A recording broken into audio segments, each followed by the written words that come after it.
What's up, geeks? Merry Christmas if you celebrate. I hope you had a great one. Hope you got a lot of awesome comics and other comic-related goodies. I know I did. Maybe I'll share a picture of my haul at the end of this video. Who knows? But the comic releases wait for no man, and this last week was no exception. So let's dive right in and take a look at what I've got in my pull. Starting with Avengers 51. Legacy 751. So the most recent issue, Avengers 50, big Legacy milestone 750, was massive. As we discussed, it was kind of like a trade paperback and really helped to set the stage for a new cosmic level, crazy narrative that this issue begins to pick up in earnest. So there is a band of multiversal villains that is now traveling around to various Earths and dimensions, taking out the Avengers and basically destroying the world. And they've now arrived at Earth 616. And the key to this narrative is an army of Deathlocks. Odd hero to kind of pull into the reaches of Marvel history and lean on, but so it is. And now the Avengers are trying to figure out exactly how to stop this menacing threat that's comprised of Killmonger in Devastator and a Devastator suit and all kinds of craziness that's happening. So it has been a lot of fun. Again, Avengers can be kind of daunting to jump into, but Jason Aaron is doing a really great job making this arc a bit more accessible, starting with the last issue. So definitely, if you can, go and grab issue 50/750 and use that to set the foundation before you grab this one. But otherwise, it's a lot of fun. It definitely has that sort of Hickman level scope at times. And so if you enjoy that sort of cosmic level Avengers fun, this run is doing a great job of that. Defenders number 4. So Defenders is... This issue was kind of abstract, very very interesting. So Ewing is kind of taking some liberties, I think, with the narrative, which is totally fine, but it might be a little hard to kind of wrap your head / hands around narratively. You know, kind of knocking on the fourth wall and doing some other kind of interesting things. And so I think it's still visually really interesting, and there are elements of it that I'm enjoying, namely because Silver Surfer is in it and Doctor Strange are in it, which are two of my favorite heroes. But others might kind of pick it up and be like, I don't know what's going on. So at this point, you know, you might walk away from it. I'm going to hold on to it just because I want to see where the story ends up, but it is a little bit abstract, and so I can understand if you're like, I don't know what's going on, I'm not really down for it anymore, you might drop it. I'm going to keep pulling it myself, but that's just me. Now, here's a runaway, Nightwing 87. So, I'll be totally honest, I'm mostly a Marvel person. I'm just going to put it out there. I'm sorry. I apologize in advance for all my DC fans out there who watch me. Mostly I'm a Marvel person. That being said, Taylor's work in the DC world is bringing me into the DC universe once again. And so this issue of Nightwing is no exception. And what makes this issue of Nightwing really special, and you may have heard or seen about this already, is that it's a single cut. So the issue is just a continuous shot from beginning to end, and it is just so well done. It's extremely innovative. The art is fantastic. Of course, Taylor's writing is superb, and yeah, it's just amazing. You really should pick it up if you haven't been reading Nightwing. Pick it up, get a good indication for the amazing work that Tom Taylor does. If you haven't looked at anything that he's written before, I would find it highly difficult for you to do so. But maybe you're getting into comics again, in which case I could tell you, pick up stuff that Tom Taylor writes. I mean, you can't go wrong. Tom Taylor, James Tynion, Donny Cates, there are a handful of writers out there that just deliver really amazing work consistently. Tom Taylor is one of them. Nightwing is one of them. Pick it up. Time Before Time, Number 8. So our time traveling hero, is kind of continuing along here. The narrative moves forward slowly but surely in this issue. Thankfully, there's a little bit of progress there as more obstacles are kind of put in his way, and now he's battling both the time-hopping mafia, the syndicate, and the revolutionary army, the revolutionary forces, which are kind of going back and forth, looking for him. He's public enemy number one and private enemy number one, as far as they're concerned. So continuing to love the sci-fi time-traveling dystopian aesthetic, getting more of that world building, that lore kind of filling in this world. But if I had any gripe on it, it's that while the narrative does move forward, it is kind of slow. It does move kind of slowly here. And not that a slow story can be a good story, but sometimes a little too slow, in my opinion. So I'm keeping it on my pull. Obviously, it's still been a lot of fun, but if you pick it up, you're like, it's feeling a bit slow, then maybe ultimately you'll leave it aside. Hawkeye, Kate Bishop, number 2.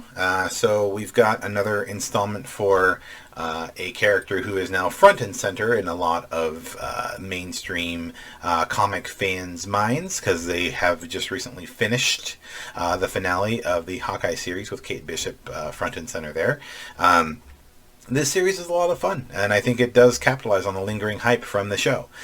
So, Kate is doing her best to kind of solve this mystery, what's going on at this party with her sister, and, just as she knocks off one mystery, another one kind of pops up in its place in traditional Hydra fashion. And, yeah, it's just fun. It's just fun and accessible. Really great for teens, young teens, preteens. Could be a good series for them to pick up. Again, kind of following off the show's success. So I'm continuing to pull it. I think it's fun. Speaking of fun, Avengers, Tech on Avengers, issue 5. So I have mentioned before, this one took a little bit more growing on for me, as opposed to Mech Strike. So this is sort of like my guilty pleasure series right now. Jumba's art is really cool. I really enjoy it. It took a little getting used to personally, but once I got used to it, I really enjoy it. It's a very Saturday morning cartoon, very bombastic style of art, and I'm just loving it. I'm just loving every minute of it. So, and the narrative has kind of, initially it was sort of scattered and a little messy, and since then has gotten much more refined, and now it's slowly but surely marching towards the conclusion. I shouldn't say slowly, actually. It is surely marching towards the conclusion at a rather fast clip, actually. So a lot of fun. Looking forward to the last issue. It's been a great escape from some of the other heavier narratives that are out there, and it's just fun. It's just fun. I was pleased with this one, Venom 3. So you might have caught in a more recent poll that I had. Venom 2, I did not enjoy it. I didn't enjoy Venom issue 2. However, Venom issue 3, there's definitely been a change or a shift in Ram's approach to writing Venom, or at least it comes through a lot more clearly in this issue. There are some really great scenes in there about how the symbiote has been a sort of stand-in for Dylan as a father figure, and again, allows you to kind of take a step back and appreciate the growth that Dylan has to go through, as well as the challenges that Eddie had faced before, and sort of where the symbiote and Eddie's whole journey falls within, the broader universe of heroes, and kind of how they're all dealing with Eddie being gone and that sort of thing. So, yeah. Very good. Pleasantly surprised with where issue 3 went. I was really concerned that I was going to be dropping the series after this issue if it didn't pick up, and it did pick up, certainly. So check it out. Read it. I think that you will find this issue was a marked improvement over issue 2. Moon Knight, number 6. I love Jed MacKay. I love everything that Jed MacKay is doing right now. So this issue of Moon Knight is no exception. We get to see a bit more of again, kind of peeling back the layers of Mark Spector, his relationship to Khonshu, and a little bit more inspection on, his relationships with others. So I really feel like we are doing a deep dive on the character while also getting brief flashes into the character's strength and how he deals with his adversaries, etc. So I think it's a really great balance of the two, leaning more towards the character development side, which I love, and just in time for the upcoming series. So a great place to kind of pick up and kind of familiarize yourself with what's going on in the world of Moon Knight right now. Jed MacKay takes very good care of the characters that he writes for. Black Cat, of course, I've been enjoying tremendously, and Moon Knight is no exception. So keep it going. Gunslinger Spawn number 3. You may recall that I did not enjoy the ending of the Gunslinger Spawn number 2. It was sort of like got a bit of whiplash, just the way that it was written after a very emotionally impactful scene. To kind of go from that to sort of literally like bathroom humor was sort of odd. Like I don't mind bathroom humor, whatever. I'm an 8-year-old at heart, right? But just narratively, it seemed like an odd choice. But thankfully, in this issue, that seems to be a bit more well balanced, and we are introduced to a proper intimidating challenge for Gunslinger Spawn, and so it's good to get a bit more of a good fight going, and as the issue concludes, it's really starting to wrap up to a reveal of who this adversary is, and the challenge that Gunslinger Spawn has waiting for him. So excited to see issue 4, and just really enjoying that this series as well as King Spawn. I'd say between the two, I'm enjoying King Spawn a little bit more, but Gunslinger Spawn, of course, brings its own flavor and is a lot of fun. So, Radiant Black, number 11.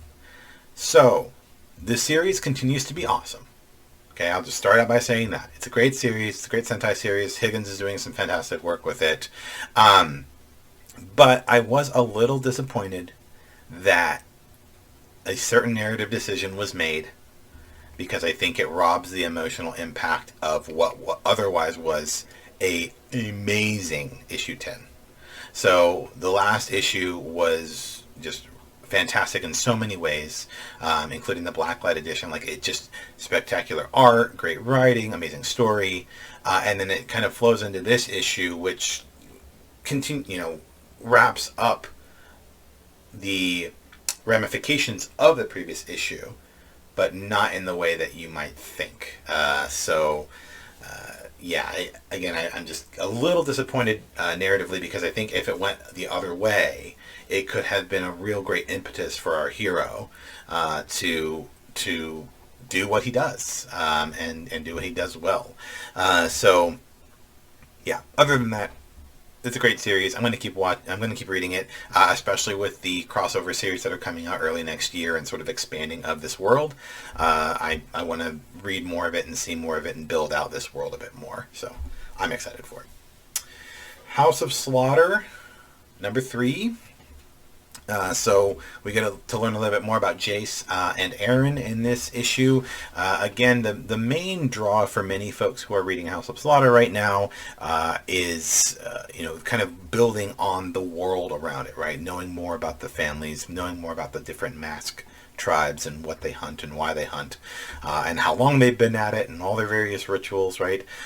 So this issue doesn't disappoint in that sense. You do get to learn a little bit more about the background of the various Houses of Slaughter, and Aaron's background, and how he earned his teeth, and the complications that came along with Jace, etc. So good stuff. Still really enjoying it. Again, anything that Tinian's writing right now, I'm really interested in, I think if you're a fan of that world, then House of Slaughter likely is still going to be checking those boxes for you too. Okay, last two, both indie.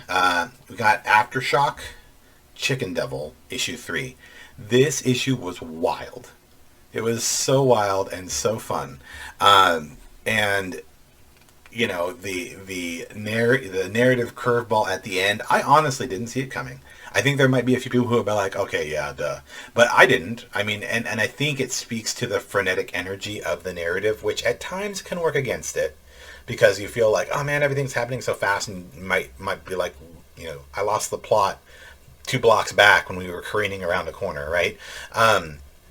But this issue definitely kind of slows down and kind of brings everything together, and gives our hero an opportunity for revenge for his family, and it sort of builds to that climax that we have been expecting from the beginning, where the chicken devil becomes a thing, right? Like kind of like a vigilante anti-hero. So that was a lot of fun to enjoy, and again, the curveball at the end is great. So it's been a blast to read this whole series. I cannot wait for the conclusion. Pick it up, read it. And then finally, A Righteous Thirst for Vengeance, number 3. Rick Remender is doing something really cool with this series, you guys. It's a really great suspenseful issue. The plot twists that kind of like swerves in and out of where we would expect the narrative to go.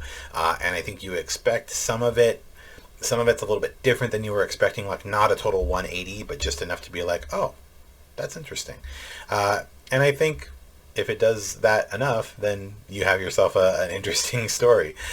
So I've really been enjoying this series. I will say, reflecting back on the first issue of this series, I think the first issue of A Righteous Thirst for Vengeance is probably one of the better first issues I've read in a very long time. Just the more I've been able to reflect on it and kind of looking back now, connecting the dots looking backwards, I enjoy it even more now. So anyways, I'm pulling it. I would encourage you to continue to pull it. Great stuff. My background spotlights today, I've got 2. So I've got Silver Surfer. To start out, this is the omnibus of the Silver Surfer collecting, issues 1 through 18. I actually am a big fan of Silver Surfer myself, as I mentioned. Just got this shirt for Christmas, thanks to my lovely wife. But if you are not familiar with the Herald of Galactus, Norinrad, I would definitely encourage you to seek out this omnibus. It is a great way to get to know this hero, and I think you'll want to know more about this hero, especially as somebody who might be ingesting some of the MCU stuff, Marvel Cinematic stuff, because I have a feeling we're going to see the Silver Surfer show up sooner rather than later. Here's hoping. And then Mega Man. So I have the Mega Man collected editions from Archie, trade paperbacks 1 through 8. You can't see the rest; they're kind of hiding out back there. But this was a comic rendition of the classic Blue Bomber, which is probably my favorite video game series. One of the first ones I remember playing when I was a very young child, and actually inspired this Christmas present that I got from my sister. Yeah, it fires buster cannons. Pretty fun. It also charges, so that's fun. But if you haven't had a chance to check out the Archie series, the trade paperbacks are kind of hard to find now. I believe you can find some digitally, so you can explore digital options there. But if you're a fan of Mega Man, you definitely don't want to miss out on this series. Last little added section I thought I would put in here. I don't know what I call it. I guess I'll just call it latest acquisitions or notable acquisitions. So I picked up Marvel Premiere 10 recently. This is actually the first appearance of Shuma Gorath, which, if you have watched Spider-Man No Way Home, which, amazing. I'm not going to get into it all here because I do not have time. But if you watched No Way Home and you've watched the teaser for Multiverse of Madness, then you know that Shuma Gorath is important, or at least he seems important. So I'm really excited to be adding that to my collection as a big Doctor Strange fan, and as somebody who used to play Shuma Gorath in Marvel vs. Capcom. So Anyways, again, wish you all had the best Christmas ever, and I hope that you enjoyed this video. Again, completely unscripted, off the cuff, and I'll be doing these weekly. If you enjoy it, please like and subscribe, and make sure to check out the Geekly Grind for all your geekly needs, from anime and video games, tabletop games, and more. We cover it all. So thanks all again, and keep pulling.